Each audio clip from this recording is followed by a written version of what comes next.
Hey guys, my name is Sean, and if this is your first time with us, welcome to the channel. Today, we're gonna go over the Bay Area real estate market update for September of 2020. And if you guys enjoy this video, be sure to smash the like button, subscribe to the channel, and hit that bell notification to see more videos just like this one. And without further ado, let's hop on in. So this data was provided to us by Oculist.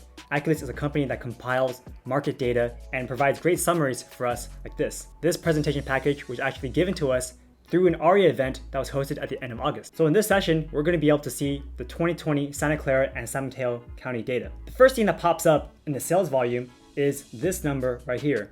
And this shows us how much was sold over the past month. As you can see here, we sold about $1.7 billion in real estate in this month, and we sold a little less than $1 billion in San Mateo County. Now, if you look here, it shows that we've actually recovered significantly from our decrease in the beginning months of 2020, especially with the coronavirus hit. So this peak over here is actually higher than our peak of last year in the springtime of 2019. A lot of professionals are saying that because of the coronavirus, our spring session actually got pushed out by an extra month. And this data is kind of reflecting that. Real estate has seasonality to it. And as you can see in the springtime, it is very hot, and then it goes down during the summer months. And then during the fall, it picks up a little bit again, and then it goes down during the winter. The very first months of 2020 were actually doing very, very well, as you can see from this incredible growth from the bottom of 2020.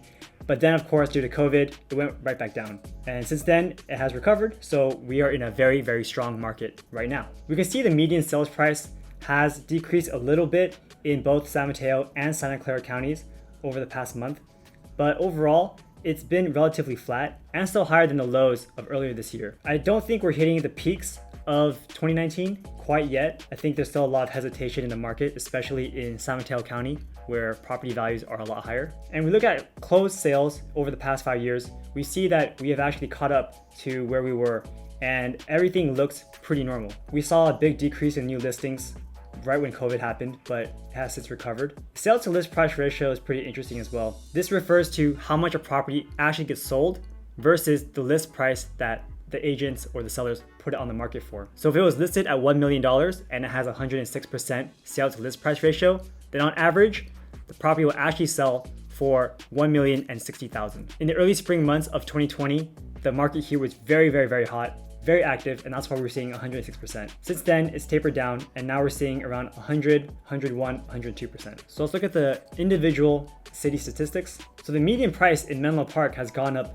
quite significantly. Last year, it was at $2 million, and now the average is around 3.3 million. Honestly, I'm pretty surprised because one of the biggest employers in Menlo Park is Facebook, and yet Facebook is telling all their employees to just stay home. So they don't actually need to live so close to work. I'm interested to see who is out there buying these $3.3 million homes in the middle of a pandemic. Similar with Burlingame. Burlingame was at 2.4 last year and now is at 3.3. Sunnyvale from 1.5 to 1.9. Cupertino has also increased from 2.1 to 2.5 million. And then it goes down a little bit from there. Santa Clara has gone from 1.36 to 1.5 on average, so a 10% increase.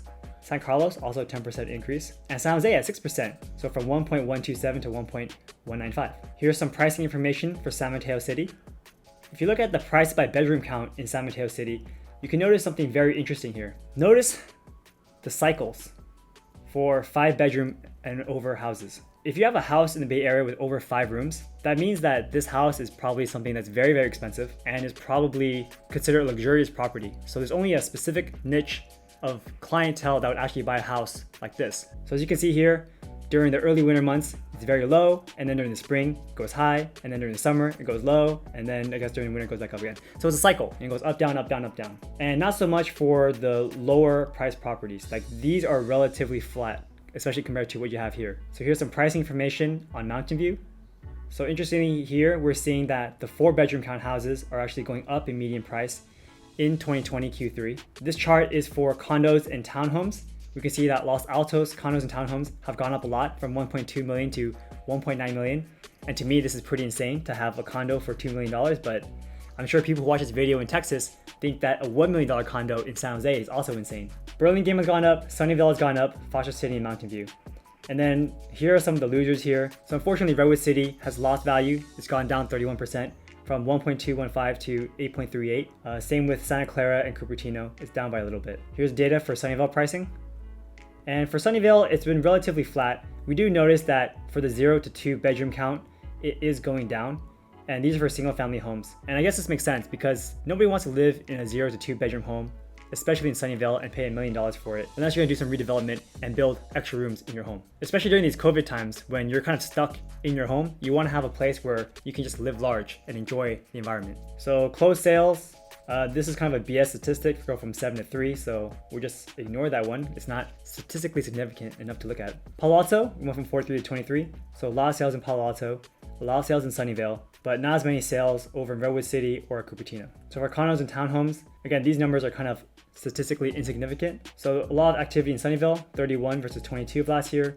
And good for Santa Clara, 32 instead of 23 of last year. You see Redwood City, you have too many closed. Same with San Mateo, it looks like you're dropping in closed sales there. So a lot of new listings in San Carlos, a lot of new listings in Mountain View and Los Altos Hills and Los Altos, but not so much in Cupertino or East Palo Alto. So condos and townhomes, Foster City has a lot, Palo Alto has a lot, and we lost a whole bunch in Burlingame. These numbers are very scary, but just realize it goes from 5 to 1. So days on market. This red number is actually a good thing because that means that properties are selling even faster than normal. So last year, properties in Palo Alto were sitting on the market for about 47 days. Now in Palo Alto, you can sell one for 14 days. Menlo Park is 8 versus 21 of last year. Properties in Sunnyvale selling in 8 days, so fast. Cupertino, 9 days. And what's staying on the market? So it seems like homes in Montessorino are staying for a little bit longer than before. Instead of 12 days or now 18 days. It's still honestly not too bad, especially if you compare it to markets in other states where the average is 3 months. So we are very spoiled here in the Bay Area. All right, for condos and townhomes, Campbell, these condos and townhomes are flying off the shelf at 9 days. And what's staying on the market though? Redwood City.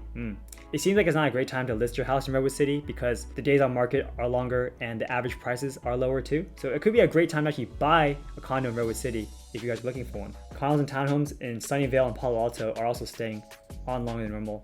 And same with Burlingame. 61 days on the market is a very long time in the Bay Area. So if you look at the sale to list price ratio, these changes are pretty insignificant because you're going from like 100% to 101%. So I don't see any crazy differences here. Everything is pretty flat. I think the strategy before was to list your property ultra low and then hope that people would bid it up by 10, 15, or even $100,000. But now it seems like it's all about transparent pricing. You price it about what you think it's gonna sell for, and then you just hope you get an offer at around list price. Same thing here, you can see most of the sale to list price are around 100%. And so what are my thoughts on the market so far? I have 2 properties that I'm listing right now. One of them is in a very hot market, and I've sent out dozens of disclosure packages and I've received several offers. But for some reason, some properties fly off the shelves and other properties just kind of sit there and don't get as much attention. It is kind of strange considering that the stock market is at all-time highs. We have mortgage rates at all-time lows. So this is actually the perfect time for someone to buy a house in an expensive neighborhood. And if you're lucky, you're able to get a property that people just don't see. Another thing that makes this market a little bit different than normal is the fact that we all had to sign PED forms. The PED form is a coronavirus property entry advisory declaration page that basically says that you will abide by all of these coronavirus laws and regulations. Like you're not gonna go up to a counter and smear your dirty hands on them and then just leave it be. You're supposed to go in there and clean up after yourself or be very careful not to just touch everything in the home to prevent the spread of the coronavirus. And that makes showings very, very hard. So in the past, you could show a client 10 houses through open houses for 1 or 2 weekends. But now you have to call agents, you have to schedule them, you have to let them know ahead of time that you're gonna show their property in these 30-minute window slots. So that means that less people can see your property, which means that less people will put an offer on your property. And so if your property does not look amazing in photos, if it's not priced really well, then it could just be forgotten. When that happens, you're not gonna get the offers you want, and the property might just end up going for a very, very low price. So for anyone watching this video and is interested in buying a property now and wondering if it's better to buy now or hold on and buy when the market potentially goes down, you should really consider preparing all your documentation so that if you do find a property that really works for you, you can put in an offer and not have to waste a whole bunch of time to get a pre-approval letter. Now on the same topic, will the market go down in the future? I'm not sure. When we originally started this whole shelter-in-place situation, it was only supposed to be for 3 weeks. And I thought 3 weeks won't hurt the economy that badly. But now it's been about 6 months, and my hair is so long that I can almost make a man bun. And so now I have to think, what's gonna happen? I feel like a lot of the tech jobs are still okay. They're still hiring their employees, and their employees are still being very productive. The ones who are really getting hurt are the ones who are working like service jobs, but those weren't the people who were buying houses anyways. Those were the ones who were paying rent as tenants. Talking about the coronavirus on that rental market is a whole other story, and we can make a video about that in the future. But in terms of affecting the home buying process, it has made the buyers just a little bit more picky. The buyers have a lot of money and they're able to afford things because the interest rates are so low. It's just that they think, well, if I don't get this one, it's okay. Maybe in the future, interest rates might drop even more, or properties might go down in value anyways, so what's the rush in me buying this home? Many different schools of thought here. Some houses are going off the market with multiple offers and people are just, struggling to put their money in, and others are just sitting there. And I think if you want to buy a house, look for those homes that have been sitting in the market for 30 plus days, and then talk to the seller, just see what you can buy the property for. I'm starting to see more and more emails from other agents that are saying that they're lowering their price on their listings in order to generate more traffic. So if an agent lowers their price and it's been another week or two, you can definitely approach them and offer them that price and see if that's something that they will take. There's no guarantee if the market will go up or down in the near future, but I think over the long run, over the next 5 or 10 years, if you're able to buy a property in the Bay Area, you're gonna do very well for yourself, especially if you're able to hold it at these super low interest rates. So let me know what you guys think. Where do you think the real estate market will go? Let me know your thoughts down in the comment section below. And again, if you guys have enjoyed this video, be sure to smash the like button, subscribe to the channel, and hit that bell notification to see more videos just like this one. Thanks for watching, guys, and I'll see you next time. Take care.